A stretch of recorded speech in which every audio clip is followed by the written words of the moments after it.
Industry சார்பாகவும் MEAT சார்பாகவும் அனைவருக்கும் அன்பு கலந்த வணக்கங்கள். மெட்ராஸ் இன்ஜினியரிங் இண்டஸ்ட்ரி எங்களுடைய நிறுவனம் வந்து 6 இடத்துல இருக்குது. நாங்கள் மரமலேருந்து வரோம். அவர் ப்ராடக்ட் மற்றும் கஸ்டமர்ஸ் இது எங்களுடைய team. Sir Jaison Jeyaraj is facilitator. M Kannan, I'm Gomani Shankar. I am Rajesh Shankar. System for product capturing எப்படி ப்ராடக்ட்டை கேப்சர் பண்ணுறோன்னு போட்டிருக்கோம். இதில் பார்த்தீங்கன்னா முதல்ல total number of problem identify பண்ணது வந்து 26 ஃப்ரம் ஜூன் 24 டு நவம்பர் 24. இதான் என்னோட ப்ராப்ளம் தான். இதில் பார்த்தீங்கன்னா நிப்ளோர் மிஷினில் வந்து தான் ப்ராப்ளம் செட்டிங் டைம் வந்து அதிகமாக இருக்கு. இது வந்து ரிப்பீட்டடாக வருது. செலக்ஷன் ஆஃப் ப்ராப்ளம் இதில் வந்து நிப்ளோர் மிஷினில் வந்து ப்ரொடக்டிவிட்டி லோவாக இருக்கு. Diploor machine வந்து ஆவரேஜா பர் மந்த்துக்கு ப்ரொடக்டிவிட்டி வந்து 1680 நம்பர் மேன் பர் டேவா இருக்கு. சிவியாரிட்டி ஆஃப் ப்ராப்ளம் ப்ரொடக்டிவிட்டி பார்த்தீங்கன்னா 1680 நம்பர் பர் மேன் பர் டேவா இருக்கு. எங்களோட ஒரு நாள் அவுட்புட் பார்த்தீங்கன்னா 3360 நம்பராக இருக்கு. செட்டிங் சேஞ்ச் ஒரு டைம் பார்த்தீங்கன்னா ஒரு 60 நிமிஷமா அதிகமா இருக்கு. செட்டிங் சேஞ்ச் ஒரு ஃபிக்ஸட் பார்த்தீங்கன்னா ஒரு 7.5 நிமிஷம் ஆகுது. எங்களுக்கு 8 ஃபிக்ஸர் இருக்கிறதுனால வந்து 60 நிமிஷம் ஆகுது. ஒரு நாளைக்கு ஒன் டைம் வந்து செட்டிங் சேஞ்ச் ஒரு பண்ண வேண்டியதா இருக்கு. இதனால மேன் ஃபெட்டிக் அதிகமா இருக்குது. இதோட கேஸ் டீம் நம்ம டீம் என்னப்பா நிப்ளோர் மிஷினில் வந்து செட்டிங் டைம் வந்து 60 நிமிஷமா இருக்கு. அதை 9 நிமிஷமா குறைக்க போறோம். இது எங்களோட ப்ராசஸ் ஃப்ளோ போரிங், ப்ரோச்சிங், டைலோல், நிப்ளோர், பிச்சோல், கிராஸோல் அண்ட் வாட்டி. இதுல வந்து நிப்ளோர் மிஷினில் தான் வந்து நாங்க ஹேசன் பண்ண போறோம். இதான் இந்த நிப்ளோர் மிஷினோட ப்ராசஸ் இன்டர்னல். இதில் பார்த்தீங்கன்னா மொத்தமாக 8 பிக்சர் இருக்குங்க. RHல 4 பிக்சர், LHல 4 பிக்சர் இருக்குது. ஸோ நான் என்ன சேஞ்ச் ஓவர் பண்ணாலும் இந்த 8 பிக்சருக்கு சேஞ்ச் ஓவர் பண்ணுறது. அந்த மாதிரி சேஞ்ச் ஓவர் பண்ணும்போது செட்டிங் டைம் வந்து அதிகமாக இருக்குது. இது பார்த்தீங்கன்னா நாங்கள் யூஸ் பண்ணுற 8 ஆப்செட் பார்ட் நம்பர்ஸ். இதில் வந்து 7 ஆப்செட் வந்து ஸ்ட்ரைட் ஆப்செட்டு, ஒரு இது மட்டும் வந்து 76 mm கிராங்க் டைப்பு. இதில் தான் எங்களுக்கு செட்டிங் தேவைப்பட்டு இதில் வந்து 60 நிமிஷம் ஆகுது செட்டிங்காக. இதுக்காக தான் நாங்கள் அடுத்த வீடியோ போட்டிருக்கோம். ஃபர்ஸ்ட் பார்க்குற வீடியோ பார்த்தீங்கன்னா ஸ்ட்ரைட் ஆப்செட்டு. இதில் எங்களுக்கு வந்து கிளாம்பை மாற்ற வேண்டிய அவசியமே இல்லை, கரெக்டாக இருக்கும். வேறு நீங்கள் சைட் டைப் பார்க்க போகும்போதுனா கிராங்க் டைப் ஆஃப் 76 mm அது போடும்போது டைப் வந்து இடிக்குது. அதனால் அதுக்காக தான் நாங்கள் அந்த டைப்பாக ஒட்டி அந்த கிளாம்பை மாற்ற வேண்டியதாக இருக்குது. அந்த கிளாம்பை மாற்றுறதுக்காக தான் எங்களுக்கு செட்டிங் சேஞ்ச் அதிகமாக இருக்குது.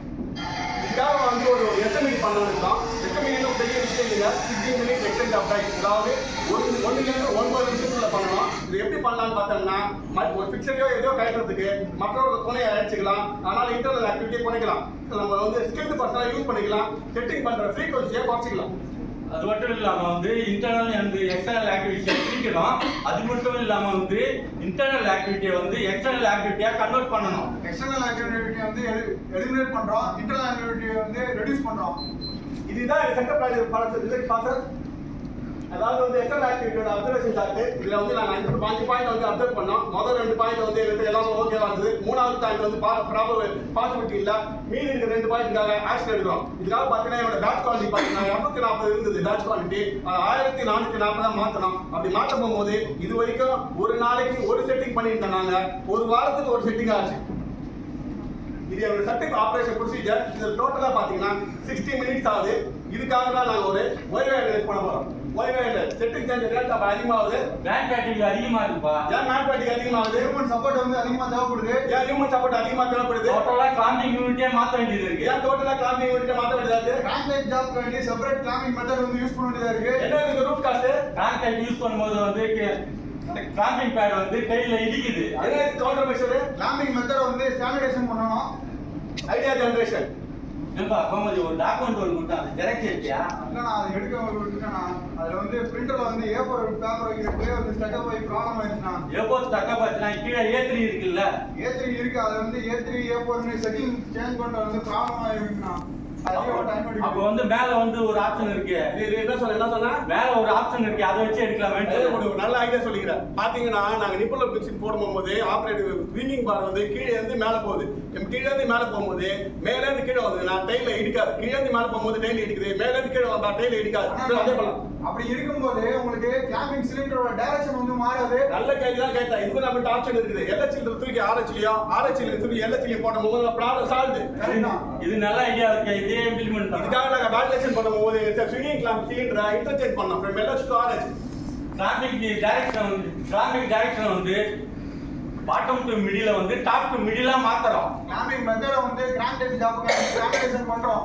Setting change over time completely eliminate பண்ணிட்டு சட்டம் மீது இம்ப்ளிமெண்ட் பண்ண போறோம். இதனால வந்து எங்களுக்கு ஒரு நாளோட ப்ரொடக்டிவிட்டி வந்து 1680 இருந்து 1600 அதிகரிக்க வாய்ப்பு இருக்கு.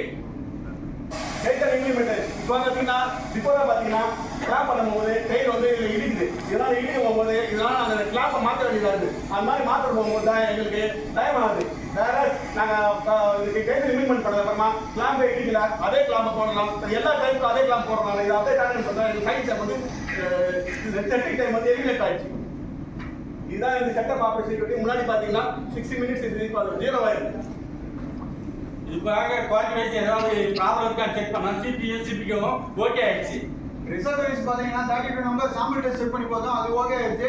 பைலட் பேட்ச் வந்து 120 நம்பர் வந்து செக் பண்ணி பார்த்தோம், அது ஓகே. ஒன் டே ப்ரொடக்ஷன் வந்து ரன் பண்ணி செக் பண்ணி பார்த்தோம், அது ஓகே ஆயிடுச்சு. அகைன் வந்து 1 வீக் அண்ட் 1 மந்த் வந்து ப்ரொடக்ஷன் ரன் பண்ணி பார்த்தோம், அது ஓகே ஆயிடுச்சு.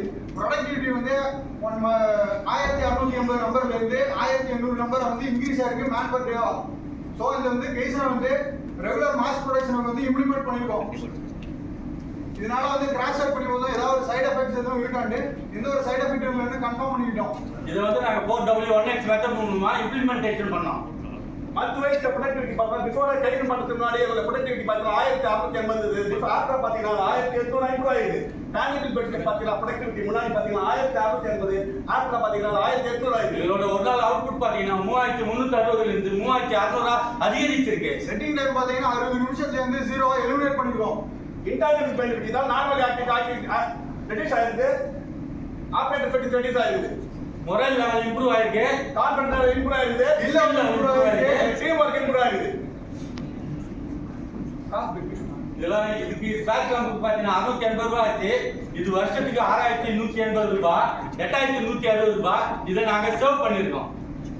அரிதான டிப்ளாய்மெண்ட் எங்களுக்கு இன்னொரு விஷயம் இருக்கு. அங்க வேற ப்ராப்ளம் இருக்குது. இதே மாதிரி கிளாம்பிங் மாத்திர பொசிஷன் நாங்கள் மாற்றணும்னா எங்க அந்த ப்ராப்ளத்தில் அதனால சால்வ் பண்ணிடுறோம்.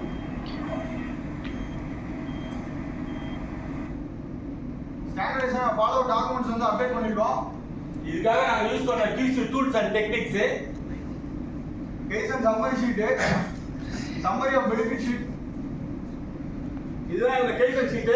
இந்த கேசன் வந்து என்ன பார்க்கறதுக்குமா நம்ம கேட்டது எஸ்எம்இ, நம்ம கிடைச்சது செட்டமி. இது அதுவும் இல்லாம இன்னொரு விஷயம் முக்கியமான கற்றுக்கோம். வெற்றிக்கும் தோல்விக்கும் பெரிய வித்தியாசம் இல்லைங்க. கடமையை செஞ்சா வெற்றி, கடமைக்கு செஞ்சா தோல்வி.